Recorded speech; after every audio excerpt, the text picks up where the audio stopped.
ഇപ്പോൾ വീണ്ടും അപ്ഡേറ്റുകളിലേക്ക് പോവാം.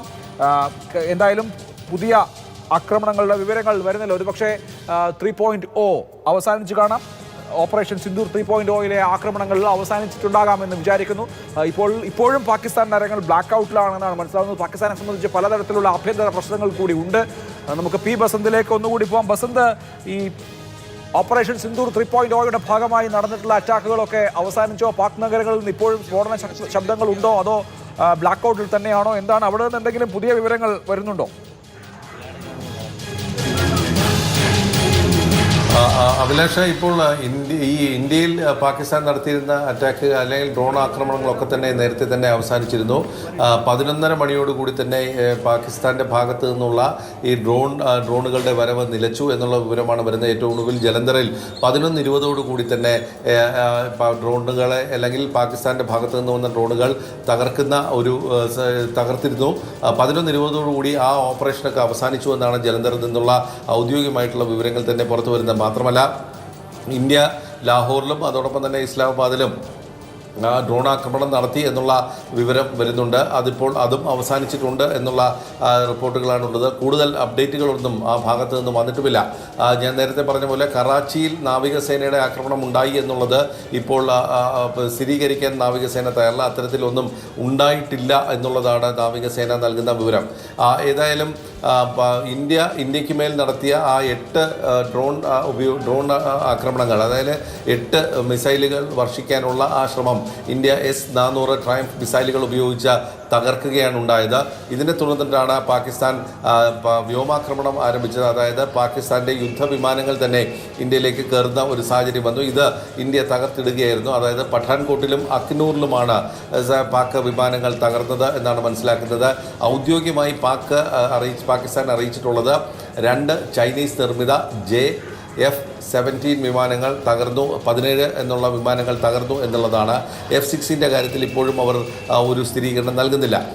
മാത്രമല്ല, ഒരു പാകിസ്ഥാൻ്റെ ഒരു AWACS വിമാനം കൂടി തകർന്നിട്ടുണ്ട്. അതായത് ഒരു സർവൈലൻസ് വിമാനം കൂടി തകർന്നിട്ടുണ്ട് എന്നുള്ളൊരു വിവരമാണ് പുറത്തു വരുന്നത്.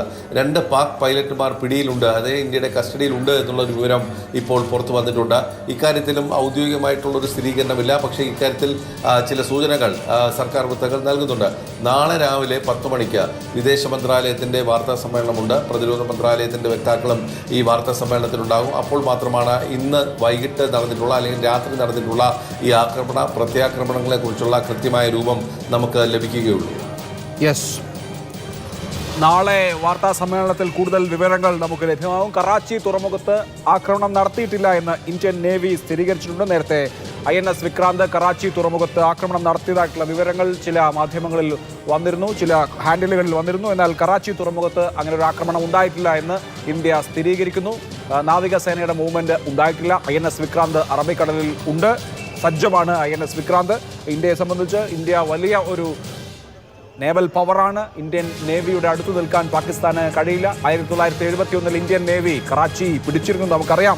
അതാണ് ചരിത്രം. എന്തായാലും കറാച്ചി തുറമുഖത്ത് ആക്രമണം നടത്തിയിട്ടില്ല എന്ന് പറയുന്നു ഇന്ത്യൻ നേവി. അതേസമയം തന്നെ വിവിധ പാകിസ്ഥാൻ നഗരങ്ങളിൽ വ്യോമാക്രമണം നടത്തുന്നുണ്ട്. പാകിസ്ഥാനെ സംബന്ധിച്ച് ഇന്ത്യയുടെ ഭാഗത്തു നിന്നുണ്ടായിട്ടുള്ള ആക്രമണങ്ങൾ തടയാൻ കണ്ണിമ ചുമ്മാതെ കാത്തിരിക്കണം.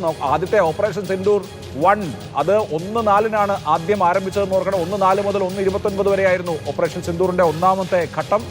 ഇതിപ്പോൾ ഓപ്പറേഷൻ സിന്ദൂർ 3.0 പാകിസ്ഥാൻ്റെ തിരിച്ചടിക്കുള്ള മറുപടിയായി ഇന്ന് രാത്രിയിലാണ് നടന്നത്. ഇനി തുടർന്ന് അങ്ങോട്ട് എന്തൊക്കെ എന്നുള്ളത് അറിയാനിരിക്കുന്നുണ്ട്. ഇനി അനന്തൻ, നമ്മൾ കാണേണ്ട ഒരു കാര്യം, എന്തൊക്കെ നാശനഷ്ടങ്ങളുണ്ടായി, എത്ര വലിയ ആക്രമണമാണ് നടന്നത്, എത്ര ഇൻറ്റൻസിറ്റി ഉള്ള ആക്രമണമാണ് നടന്നത്, ഇതാണ് നമ്മൾ ഇനി അറിയാനുള്ളത്. പക്ഷേ ഇത് അറിയാൻ നമ്മൾ നാളെ വരെ കാത്തിരിക്കേണ്ടി വരുമെന്ന് തോന്നുന്നു. കഴിഞ്ഞ ദിവസങ്ങളിൽ ഉണ്ടായതുപോലെയുള്ള ആക്രമണത്തിൻ്റെ സ്വഭാവമല്ല ഇന്ന് രാത്രിയിൽ സംഭവിച്ചത്. കഴിഞ്ഞ ദിവസങ്ങളിൽ ഇന്ത്യ ഒരു മിന്നൽ സ്ട്രൈക്ക്, അതല്ലെങ്കിൽ ഓപ്പറേഷൻ സിന്ദൂർ പ്രഖ്യാപിച്ചുകൊണ്ട് അറ്റാക്ക് നടത്തുമ്പോൾ ഭീകര കേന്ദ്രങ്ങൾ ലക്ഷ്യമിട്ടായിരുന്നു. ലഷ്കർ-ഇ-തോയ്ബയുടെയും ജെയ്ഷെ മുഹമ്മദിൻ്റെയും ഒക്കെ പ്രധാനപ്പെട്ട കേന്ദ്രങ്ങൾ, അവരുടെ ഭീകരന്മാർ ഒളിച്ചിരുന്ന സ്ഥലം കേന്ദ്രീകരിച്ചായിരുന്നു ആക്രമണം നടത്തിയത്. ഒരു സിവിലിയനെ പോലും ആ ആക്രമണത്തിൽ പരിക്കേൽക്കാൻ പോലും പറ്റാത്ത രീതിയിൽ അത്ര പ്രിസൈസ് ആയിട്ടുള്ള ഒരു അറ്റാക്കാണ് ഇന്ത്യ നടത്തിയത്. അതിനുശേഷം പക്ഷേ പാകിസ്ഥാൻ്റെ ഭാഗത്തു നിന്നുണ്ടായതോ ജമ്മുവിൽ വ്യാപകമായി സാധാരണക്കാരെ ലക്ഷ്യമിട്ടുള്ള ഷെല്ലാക്രമണമാണ് നടന്നത്. 16ഓളം പേർ നമുക്ക് നമ്മുടെ ഗ്രാമീണരെ നഷ്ടമാവുകയും ചെയ്തു. പക്ഷേ അതിന് തിരിച്ചടിക്കുമ്പോഴും ഇന്ത്യ ശ്രദ്ധിച്ചിരുന്നത് കരുത്ത് കാട്ടുക, നിങ്ങളുടെ നഗരങ്ങളിലേക്ക് ഞങ്ങൾക്ക് കടന്നു വരാൻ ശേഷിയുണ്ട്, നിങ്ങളുടെ വ്യോമ പ്രതിരോധ മേഖലകളെ തകർത്ത് മുന്നോട്ട് വരാൻ ശേഷിയുണ്ട് എന്ന് കാണിക്കുന്ന രീതി മാത്രമായിരുന്നു. പക്ഷേ ഇന്ന് വൈകുന്നേരം അതല്ല സംഭവിച്ചത്. 100 കണക്കിന് പാകിസ്ഥാൻ ഡ്രോണുകൾ ഇന്ത്യൻ നഗരങ്ങളെ, ഇന്ത്യൻ മിലിറ്ററി ബേസുകളെ ലക്ഷ്യമിട്ട് വന്നു. പാക് യുദ്ധവിമാനങ്ങൾ ഇന്ത്യൻ വ്യോമ മേഖലയിലേക്ക് കടന്നെത്തി. അപ്പോൾ വലിയ തോതിലുള്ള പ്രതികരണമാണ് ഇന്ത്യയുടെ ഭാഗത്തു നിന്നുണ്ടായത്. നേരത്തെ സൂചിപ്പിച്ചതുപോലെ തന്നെ ഇങ്ങോട്ട് വന്നാൽ ഒരു എസ്കലേഷൻ ഉണ്ടായാൽ തിരിച്ചടി സുശക്തമായിരിക്കും എന്ന് ഇന്ത്യ നേരത്തെ തന്നെ വ്യക്തമാക്കിയിരുന്നതാണ്. അതിനനുസരിച്ചുള്ള ഒരു തിരിച്ചടി ഇന്ന് രാത്രിയിൽ പാകിസ്ഥാൻ മേഖലയിൽ സംഭവിച്ചിരിക്കുന്നു. അപ്പോൾ അതിൻ്റെ കാഷ്വാലിറ്റി എത്രത്തോളം ഉണ്ട് എന്നൊക്കെയുള്ള കാര്യങ്ങൾ, എവിടെയൊക്കെയാണ് പാകിസ്ഥാന് വലിയ നഷ്ടം സംഭവിച്ചിരിക്കുന്നത് എന്നൊക്കെയുള്ള കാര്യങ്ങൾ അറിയണമെങ്കിൽ നാളെ നേരം വെളുക്കണം, ഇന്ത്യയുടെ ഔദ്യോഗിക പ്രഖ്യാപനങ്ങൾ വരണം. അഭിലാഷ്, തീർച്ചയായിട്ടും നമ്മളത് കാത്തിരിക്കണം. ഇപ്പോൾ എന്തായാലും ഇന്ത്യൻ നേവിയെ സംബന്ധിച്ച് അറബിക്കടലിൽ ഇന്ത്യൻ നേവിയുടെ ഇന്ത്യൻ നാവികസേനയുടെ വിന്യാസം വളരെ ശക്തമാണ് എന്ന റിപ്പോർട്ടുകൾ നമ്മളെ സംബന്ധിച്ച് വരുന്നുണ്ട്. പക്ഷേ നോക്കൂ, ഇതൊരു യുദ്ധമുഖമാണ്. ഇപ്പോൾ ഇന്ത്യൻ നേവി എന്ത് ചെയ്യുന്നു, ഇന്ത്യൻ കരസേന എങ്ങോട്ട് മൂവ് ചെയ്യുന്നു തുടങ്ങിയ കാര്യങ്ങളൊന്നും നമുക്ക് വിവരങ്ങളായി അവർ ലഭ്യമാക്കുകയോ നമുക്കത് പറയുകയോ ചെയ്യുക എന്ന് പറയുന്നത് അസാധ്യമാണ്. കാരണം സൈനിക നീക്കങ്ങളൊക്കെ വളരെ രഹസ്യമായി നടത്തേണ്ടതാണ്. അടി കിട്ടുമ്പോൾ മാത്രമാണ് ശത്രു അറിയേണ്ടത്. അതിനപ്പുറത്ത് നമുക്ക് ഓരോ നീക്കവും ഇന്ന കേന്ദ്രം, ഇന്ന സേന ആക്രമിക്കാൻ പോകുന്നു എന്ന മട്ടിൽ പറയാൻ കഴിയില്ല. അതുകൊണ്ട് ഈ ഘട്ടത്തിൽ പൂർണ്ണമായും നമുക്ക് ഒരു കാര്യത്തിൻ്റെ വസ്തുത 100% പ്രേക്ഷകരെ അറിയിക്കാൻ കഴിയുന്ന സാഹചര്യവുമില്ല. പക്ഷേ ഇന്ത്യൻ നേവി വളരെ സജ്ജമാണ് എന്നാണ് നമുക്ക് ലഭ്യമാവുന്ന സോഴ്സുകളിൽ നിന്ന് ലഭ്യമാവുന്ന അനുസരിച്ച്. ഇന്ത്യൻ നാവികസേന സർവ്വസജ്ജമാണ്. അതുകൊണ്ട് ഈ കറാച്ചിയിൽ ആക്രമണം നടത്തിയിട്ടില്ല എന്ന് നാവികസേന സ്ഥിരീകരിക്കുമ്പോഴും ഇന്ത്യൻ കപ്പൽപ്പട സജ്ജമാണ്